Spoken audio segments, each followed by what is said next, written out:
そんな機体いた？実はあのゲームに登場していたマイナーモビルスーツ5000ガンダムを題材とした作品は、その人気の高さからアニメや漫画、小説のみならず数々のゲームも誕生しました。 G ジェネレーションのような戦略シミュレーション系ゲーム、モビルスーツを操縦している気分を味わえるバトルオペレーションシリーズやバーサスシリーズ、過去には新機動戦機ガンダムウィング、エンドレスデュエルのような対戦格闘系ゲームなど様々な作品があります。そしてそのようにたくさんのゲームが発売される中で、ゲームで初めてお披露目した機体も多数存在します。そこで今回はガンダム界でも特定のゲームをプレイしていなければよく知らないであろう機体の中から5機をご紹介させていただきたいと思います。なお今回選んだ機体は以前コミュニティで皆様に伺った際のコメント欄の反応をもとに作成させていただいています。皆様たくさんのコメントをいただき本当にありがとうございます。詳細が気になる方はぜひコミュニティの方もご覧ください。それでは始めましょう。1、ニュータイプ試験用ジムジャグラー。ジムといえば機動戦士ガンダムに登場した地球連邦軍の量産機。原作アニメではやられメカ的なポジションに甘んじていましたが、その裏側では数々の派生機体が登場し活躍したモビルスーツです。そんなジムの派生機の一つがこのニュータイプ試験用ジムジャグラーとなります。この機体は G ジェネレーションシリーズに登場するオリジナルモビルスーツで、地球連邦軍が開発したニュータイプ専用試作型モビルスーツです。開発の経緯としては、一年戦争終盤のソロモン占領後、ジオン公国軍のニュータイプ専用モビルアーマーのオールレンジ攻撃を受け、その圧倒的な攻撃力に衝撃を受けた地球連邦軍が独自の技術でオールレンジ攻撃を可能にすることを目的に開発されました。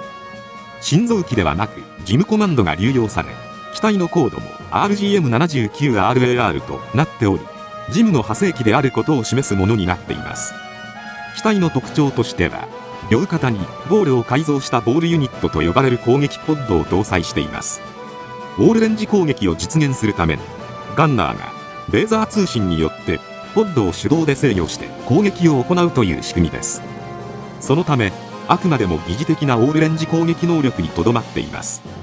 またポッドの操作は手動ということで、ポッド操作の隙に対処するためにガンダム NT1 のチョバムアーマーを転用して装着し、機体の防御性能を向上させるなどの工夫が施されています。ただその分重量が増加したため、ランドセルをジムコマンド宇宙船仕様のものに変更し、脚部にもスラスターを増設しています。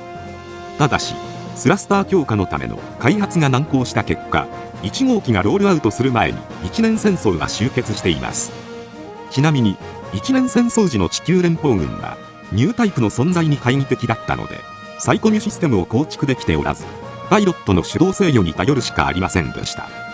そのためニュータイプ専用機と銘打っているものの、実際にはオールドタイプの登場が前提となっている名ばかりの機体となっています。なお一年戦争後、地球連邦軍はジオン軍からサイコミュ技術を接収したため、本機の存在意義は失われてしまいましたが、宇宙世紀0084を描いた漫画機動戦士ガンダム刀にて、連邦軍の一派である武装勢力シンフェデラルが使用する姿が描かれています。2、ザク50。ザク50は G ジェネレーションシリーズに登場するオリジナルモビルスーツです。型式番号が MS50A または MS50 とされており、アナハイムエレクトロニクスが開発を手掛けた機体です。宇宙世紀113、一年戦争終戦50周年を記念したコンセプトモデルとして、アナハイムエレクトロニクスの中でも月面グラナダのジオニック事業部が担当したとされています。ガンダム F90 と MSA0120 による次期主力モビルスーツの開発競争に敗れ、衰退の一途をたどっていたアナハイムエレクトロニクスが自社のアピールのため開発したという開発経緯を持ちます。注目を集めるため、一年戦争の名機であるザク2をモチーフとしたデザインにしつつも、ほとんどの点で似ても似つかぬ大型モビルスーツとして完成しています。そのため大型メガ粒子砲、大型ビームサーベル、大型ビームシールド、アイフィールドバリアーといった超豪華な装備で非常に高性能な機体となっています。ただ実際は O123 の F91 の時点ですでにガンダムですら昔こんな機体があったという程度の認識が上、小型で強力なモビルスーツが誕生しているので、ザク50のコンセプトがいかに時代遅れのものかがわかるようになっています。新しい時代を作るのは老人ではない。3. ザニー RRF-06 ザニーは1996年にバンダイから発売された戦術リアルタイムシミュレーションゲームガンダムタクティクスモビリティフリート0079に登場した機体です。ちなみにこのゲームはバンダイから発売されたピッピンアットマークというゲーム機と Windows 95用で発売されています。機動戦士ガンダムの世界では地球連邦軍は V 作戦でガンダム、ガンキャノン、ガンタンクを開発し、その後ジムを作り出しましたが、それとは別の開発経路で一年戦争開戦当初モビルスーツを保有していなかった地球連邦軍がルーム戦役やブリティッシュ作戦で鹵獲したザク2を元に開発した機体とされています。なおザニーはガンダムタクティクス発売以降 G ジェネレーションや様々な漫画などで登場するようになったので設定も変異しており、 G ジェネレーションなどでは裏取引でジオニック社からパーツを入手して完成させた機体となっています。機体の特徴としてはザク2の面影を色濃く残したボディ、ガンキャノンやジムに連なるバイザー型の頭部を有しています。ガンタンクやボールの系列となる 120mm 低反動キャノン砲を主武装としており、ビーム兵器はもちろん過度の負担がかかる白兵専用の武装も装備不可能でした。まだ実験的な段階の機体ということで、カタログスペック上はザク2と同程度とされるものの、実際は故障率が異常に高く操作性も悪いということで量産されることはなかったため、訓練教習機などとして活用されました。ちなみに漫画機動戦士ガンダムサンダーボルト原作漫画版でも登場していましたが、アニメ版ではダーレとなった機体でもあります。4. ドルメル MS-19 ドルメルはアーケード用対戦格闘ゲーム機動戦士ガンダム X レビューのラスボスとして登場した機体です。宇宙世紀0079の一年戦争末期、宇宙要塞アバオアクーで極秘裏に開発建造された決戦用モビルスーツの1機となります。 1P カラーとなる1号機が赤、 2P カラーとなる2号機が紺色の2機が製造され、アバオア空港防戦に参戦するも戦線投入されたのが終戦直前の12月31日だったため、戦果を残すことはできなかった幻のモビルスーツとされています。パイロットは開発にも関わったとされる碧南の女性ラムイコ・シュッタイン少尉となっています。なお漫画機動戦士ガンダム刀では反地球連邦組織シンフェデラル使用機が登場し、パイロットのリチャード・グレイソンが強化人間に改造手術された後には機体も回収されてドルメル・ルーエとなりました。5. ホットスクランブルガンダム。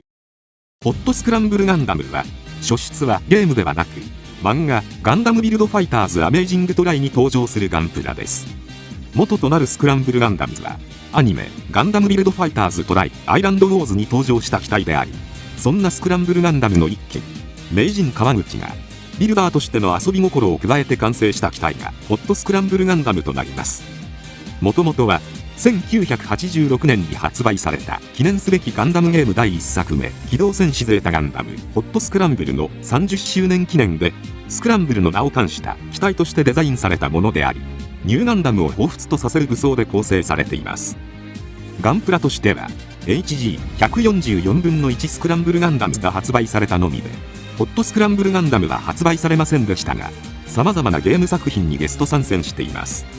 世界大会3連覇を成し遂げたという名人川口が登場しているからか、様々なガンダムが登場するエクストリーム VS マキシブーストーンでは歴代のガンダム作品の中でも特に主役級の高性能機体が集う最高コストという枠で参戦しているほか、ガンダムバトルオペレーションネクストや G ゼネレーション、ジェネシスなどにも登場しています。以上、今回はゲームを中心に登場したモビルスーツの中から5機をご紹介させていただきましたが、いかがでしたでしょうか。ガンダムはアニメ本編で登場せず、ゲーム中心に展開されている機体も多数存在するところがまた奥深くて面白いところの一つではないかと思います。ぜひ皆様の好きなガンダムゲームをやっていなければ知らない機体、コメントで教えていただけたら嬉しいです。今回はこれで以上となります。チャンネル登録されるかはお任せいたしますので、もしよければもう一本動画を見ていただければとても嬉しいです。最後までご視聴いただきありがとうございました。